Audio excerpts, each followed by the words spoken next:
This is the difference between a design that informs and a design that inspires. Today, we become masters of mood and atmosphere. We will learn the language of color, the art of the gradient, and how to construct a world for our designs to live in.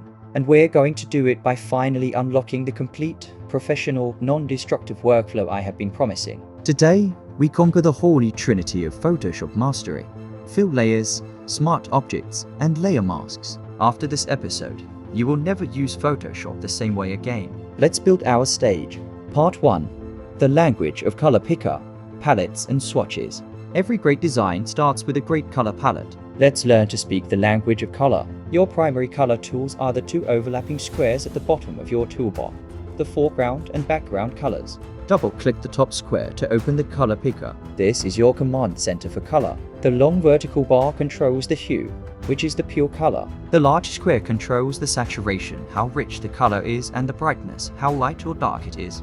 Pro tip: instead of guessing colors, let's create a professional, cohesive palette by stealing colors from our existing design. I'll switch to our poster tab. With the color picker still open, my cursor becomes an eyedropper. I can now click anywhere on the design, like this vibrant blue from our art, text, and Photoshop would sample that exact color.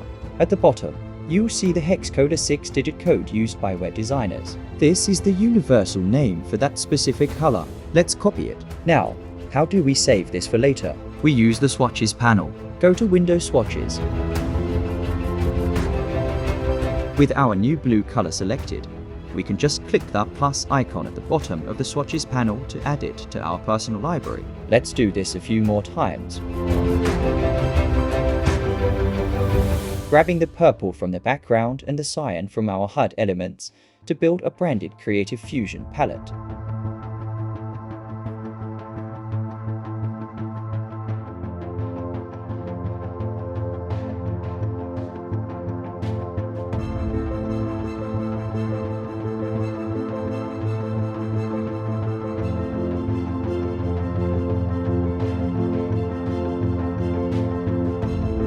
This is how pros keep their designs consistent. Part 2. From flat to dynamic, the power of gradient fill layers. Okay, we have our colors. Let's build our background. The old way to create a gradient is to use the gradient tool. You pick your colors, select the tool,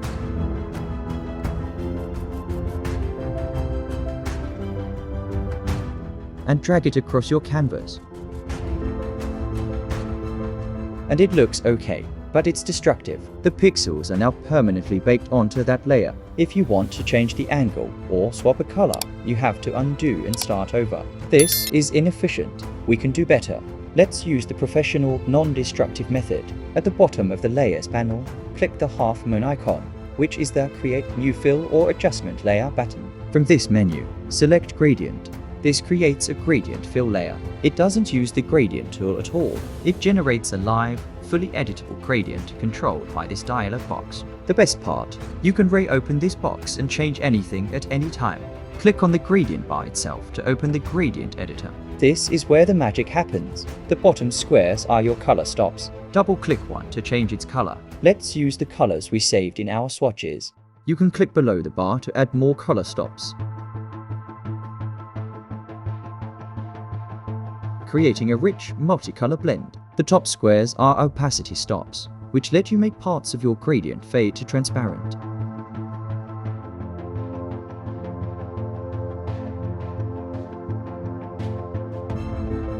You can also change the style from linear to radial, angle, or diamond.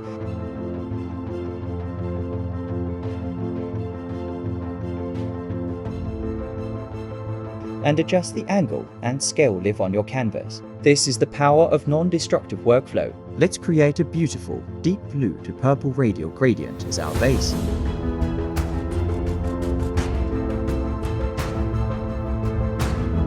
Part 3. Adding texture with smart objects and filters. Our gradient is smooth, but a little too perfect. Let's add some grit and texture to give it a more tangible, realistic feel. I have a high-resolution image of a subtle concrete texture here. I'll drag it into our document.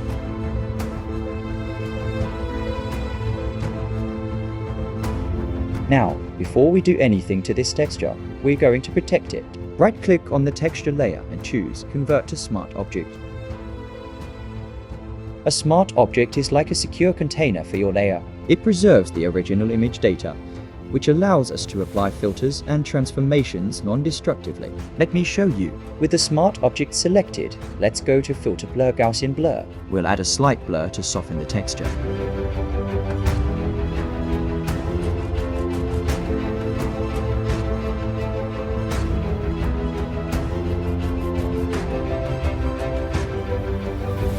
Now look at the Layers panel. Underneath our Smart object, we have a section called Smart Filters. Our Gaussian blur is listed right there. I can turn it on and off with the icon, or I can double-click it at any time to change the blur amount. This is impossible with a normal layer. This is flexibility. This is control. To blend this texture with our gradient, we'd use blending modes. At the top of the Layers panel, change the mode from normal to soft light or overlay. See how the texture now blends beautifully with the colors underneath, creating a rich, complex background. Part 4. The Art of Control Mastering Layer Masks. Our background is almost complete. Let's add one final touch, a central point of light to draw the eye. We'll use another fill layer. Click the half moon icon and choose solid color. Let's pick a bright, pale yellow from our palette.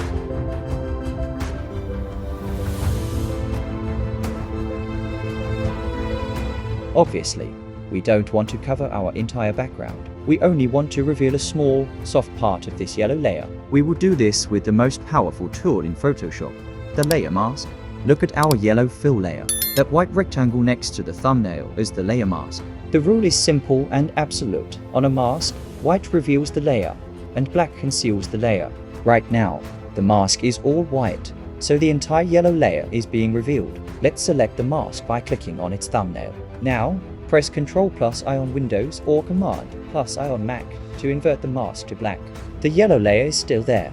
It's just 100% concealed by the black mask. Now for the magic.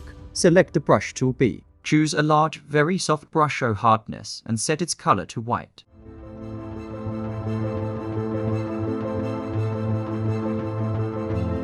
Lower the brush's opacity to around 40%.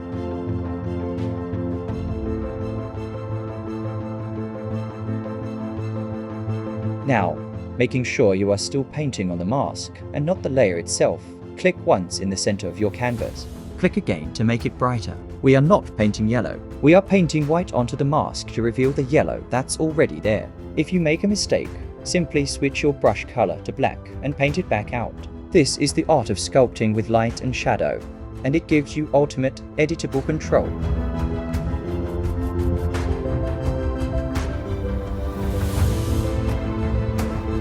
And there it is. Our stage is complete. Our design is no longer just floating in space. It lives and breathes within a world we craft from scratch, using a workflow that is flexible, powerful, and entirely professional.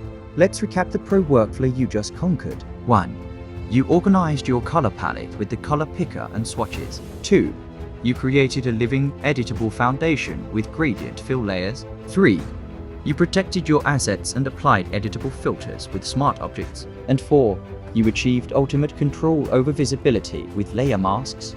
You now hold the keys to the kingdom. This workflow is the foundation for almost all high-level work in Photoshop. So, where do we go from here? We apply it. In our next episode, we are taking this powerhouse workflow and pointing it at the world of photography. We'll explore the incredible camera raw filter for initial adjustments, dive deep into advanced selection tools like Select and Mask, and perform a complete, professional photo retouch and enhancement from start to finish.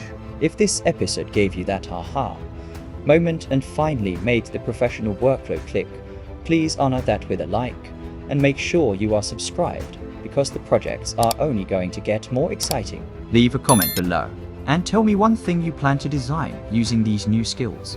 Thank you for watching from here in Addis Ababa. Today is August 3rd, 2025. Keep creating, and I'll see you in the big leagues.